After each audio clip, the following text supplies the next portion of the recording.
everybody. Good morning. How are you guys on this beautiful day? I want to talk to you really quickly here this morning. I hope that you're doing awesome. This is the Trig Show. You're here in the Trig Talk live here on Facebook and Periscope and also on YouTube. Make sure that you go to all those places if you want to get my latest content. But I've been thinking a lot about relationships. My lovely wife and I have a wonderful marriage, and I need to have her on the show here next time so that you can learn from her and hear her input on what makes a very awesome relationship. And you might not be married, you might be a younger person, you might be single, you might be going through a difficult time right now in your relationship, but relationships affect everything in life. They affect how you think, how you feel, they affect your wellness, how you feel. If you have a great relationship, then you're going to accomplish great things. You're going to live happily. You're going to live longer. But I think that so many times we don't know how to make our relationships right. How do we make our relationships work? Because when you go through all kinds of stuff in your previous marriage, or maybe you're not together with the father of your children, or any of those complications, maybe you're married again, how do you make your relationship right? And you might think, well, that's not for me. But you may have adult children who are dealing with those kinds of issues. And so you want to always be someone who is learning about love and about making things right. And so here in the Trig Show today, I want to talk to you about a very important topic, which I think is common to many people, and it's important to talk about. And that's how to make our relationships right, how to make them better, and how to live longer. Because when you make those relationships better, you're going to actually always just live more happily. You're going to live longer.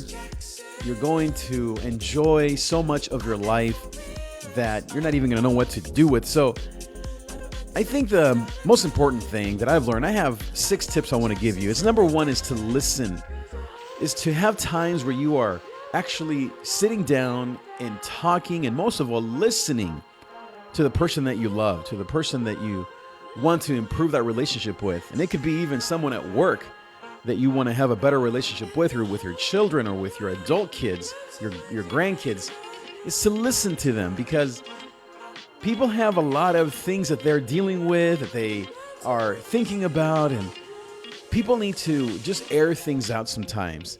They need to feel like you care, that you're really tuning into you're tuning into their needs.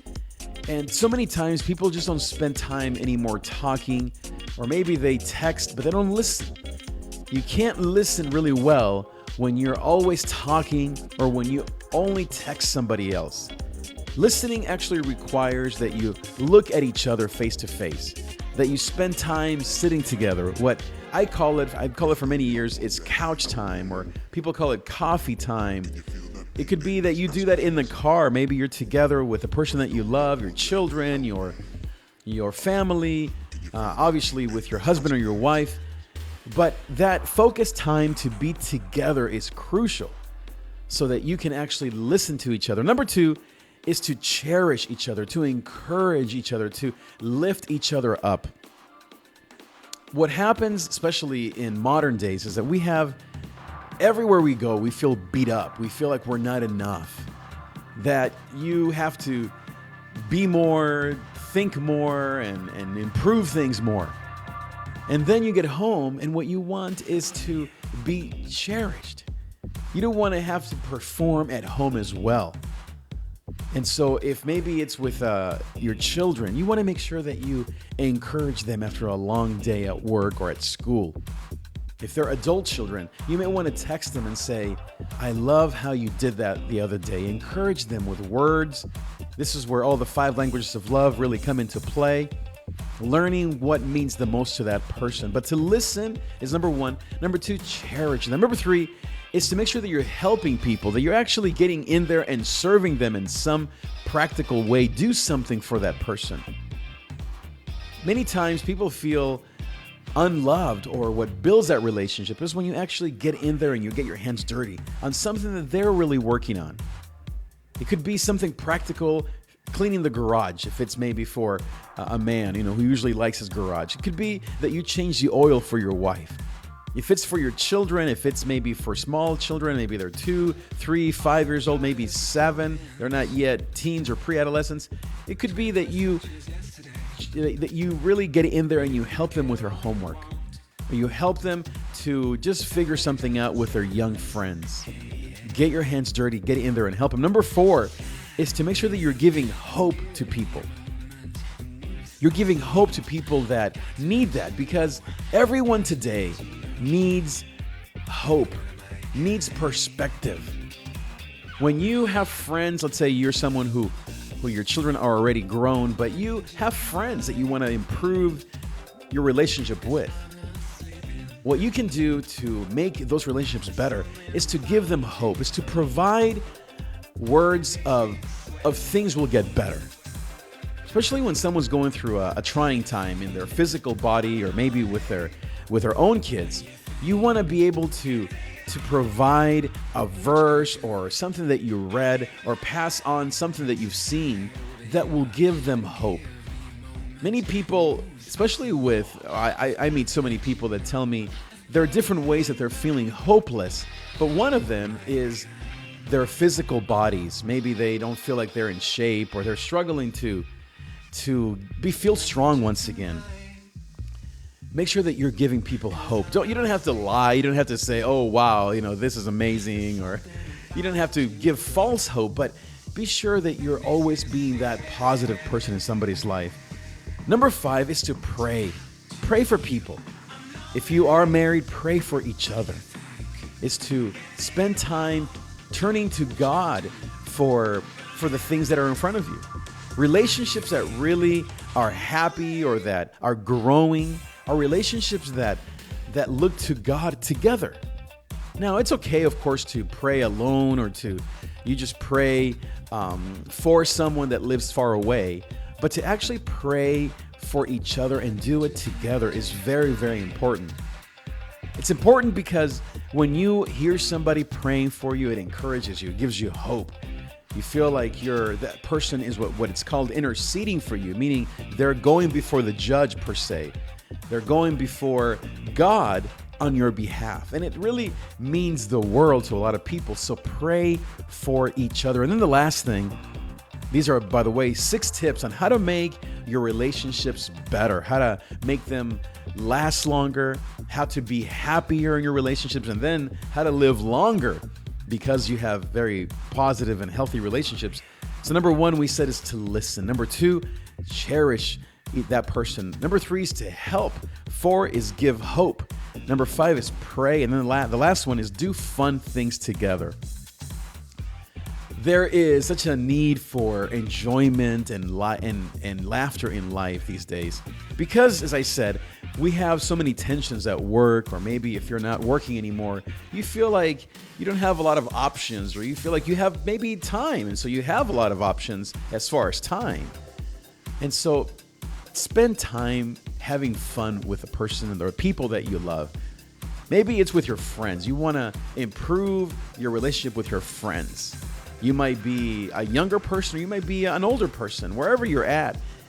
We obviously, all of us have friends. We want to make our friendships better. So have fun with your friends. Do things that are enjoyable so that you can actually build upon that relationship and not get stuck doing the same thing over and over again. Relationships is something that for me is a very important thing. And I feel like I'm growing myself. I don't feel like I'm the most amazing relationship builder. Now, obviously with my wife, let me start with home. I am very committed and focused and always working on those things. But the more and more friends that you have, or people that you know, you need to then figure out how to make those relationships better.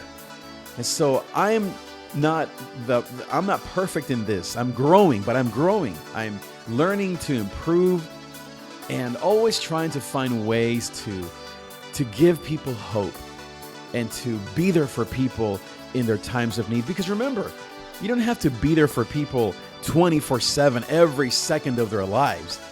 But it's very important that when they're going through a very important or crucial time, that's when you want to get in there. That's when it matters most to that person, is when you are there for them in the time of need. Now, another thing that I find that people struggle with is they don't want to do these things that I've mentioned because they don't feel loved themselves. And you have to really get over that. What happens in most relationships, whatever it is, with your children, with your husband, with your adult kids, even at work, is that when you and I begin to when you begin to think about you'll never win in life. When all you think about is what you need or what you're lacking from that person, then you're never going to love. It's never going to happen. Now, obviously, you want to feel love so that you can then be loved, but that's called paying a dime or an eye for an eye. That's giving, you get $1, then you give $1 back. But what if you don't get that dollar? What do? Well, obviously, you want to have that person listen to these 6 tips. So you may want to share this content with that person. But what you have to do is to get over that. And the way that you do that is by saying, God, I need you to fill me with love so that you have enough to give to somebody else.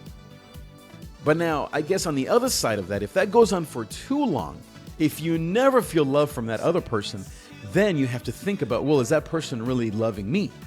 So you got to go back to the foundation, because even though love is imperfect, you want to know that that person does care. And you want to make sure that you're talking about, well, do you love me? Do you cherish me? Can you help me? But to review here, so what are the 6 things that are very important in terms of building relationships that last, that make you happy, that create a wonderful environment in your home, and that most of all will make you even live longer? Because the statistics are that those people that have healthy relationships, they live longer. So number 1 we mentioned, just to review, is to listen. Listen to that person that you're trying to build that relationship with. Listen to their concerns. Spend time with them, not just talking or texting or just doing work with them, but listen. Number 2 is to encourage that person, to cherish them, to let them know that they are the most meaningful person in your world.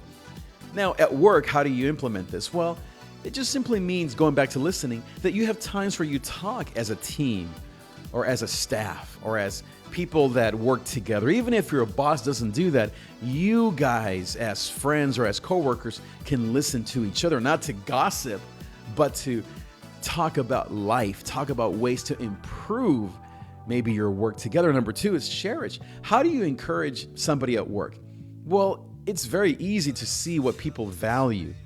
Maybe they're not only going through a tough time, but maybe they're celebrating a birthday, or maybe they are moving on to another position. That's a wonderful time to bring flowers, to maybe sing happy birthday to them, to encourage that person. Now, back to maybe if you're married, how do you cherish the person that you're married to, or your children? Well, it's the same way. You know exactly what they need and what they love most. So I have a friend that loves ice cream. And so when I want to cherish her, I bring her ice cream, or I have somebody on my team make sure that they bring ice cream to the party, because that's what that person really loves. Number 3 we talked about is helping them, because for a lot of people, especially if you're a practical type, it's not about love or kisses or gifts, but it's about help me do something. Go to the store with me, help me to actually accomplish something great. Maybe you're the wife and your husband is, he's the one that you're trying to love and to have a better relationship with. Well, learn what is a thing that he needs help with. And don't get into that bad habit of saying, well, I don't know, or he never tells me. As they say in this one show I love to watch, if you want to know what a man is thinking, watch his actions or listen to his words. So maybe he doesn't tell you, help me with this, just simply watch him. And when you see that he's feeling like he doesn't know what to do in an area, then that's where you say, is it okay if I help you? And that's how you can help. Now, with your kids, with your children, how do you help them? Well, I find that it changes over time. So when our kids, for example, were younger, they needed help with their homework or maybe with their friends. Now, you may have someone who's older. Maybe your kids are grown and they're adult. Maybe it's they need help with making big decisions about their love relationships or about buying a house or about financial problems. So you have to think about what do they need. For us, we have teens. And so now helping them means that we talk about life, relationships, about finances, about how to make wise decisions. So that's number 3. Number 4 is to give hope to other people. It's to make sure that you are a source of encouragement, not of defeat or of discouragement. Everyone around you needs words of hope, words of wisdom. So be that person of hope.